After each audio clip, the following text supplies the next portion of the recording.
গৌরীর ৭-১৭ আপনাদের সবাইকে স্বাগত। সামনেই বড়দিন, তাই বড়দিনের কাপকেক করে আজকে আপনাদের দেখাবো।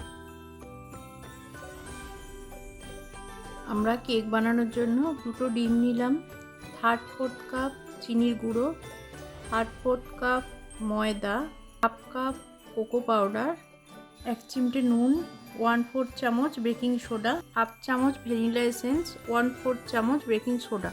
সাজানোর জন্য পেস্তা আর আমন্ড কুচি আর সাদা তেল 1/4 কাপ। সাদা তেলের জায়গায় তোমরা বাটারও ব্যবহার করতে পারো। একটা বড় বোলে 2টো ডিম ভেঙে নিলাম,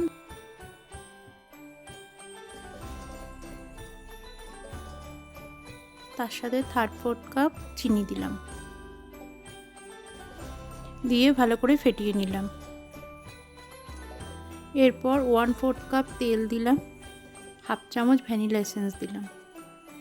এবার এই মিশ্রণটিকে যতক্ষণ না ফোম তৈরি হচ্ছে ততক্ষণ ফেটাতে হবে।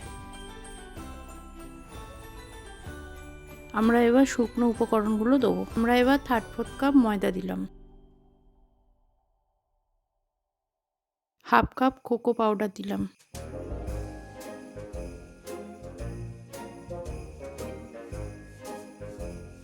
1/4 চামচ বেকিং পাউডার দিলাম, আবার 1/4 চামচ বেকিং সোডা দিলাম।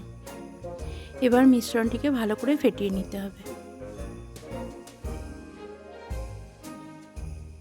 এই কাপগুলো কেক বানাবো, সেই কাপগুলো আমরা তেল দিয়ে ভালো করে ব্রাশ করে নিলাম। এবার কাপের 1/4 অংশ ভর্তি করে ব্যাটার দিলাম। কড়াইয়ে নুন দিয়ে গ্যাসটাকে জোরে দিয়ে প্রিহিট করে নিলাম। এবার গ্যাসের ফ্লেমটা লো করে কাপগুলো বসিয়ে আমি ঢাকা দিয়ে দিলাম। এটা 20 মিনিটের জন্য ব্রেক হবে। এবার ঠান্ডা হলে কেকগুলো কাপ থেকে বার করে নিলাম। তোমরা দেখো কেকগুলো কি সুন্দর স্পঞ্জি হয়েছে। এরকমই ইজি তোমরা রেসিপি দেখতে চাইলে আমার চ্যানেলটাকে অবশ্যই তোমরা সাবস্ক্রাইব করে দেবে।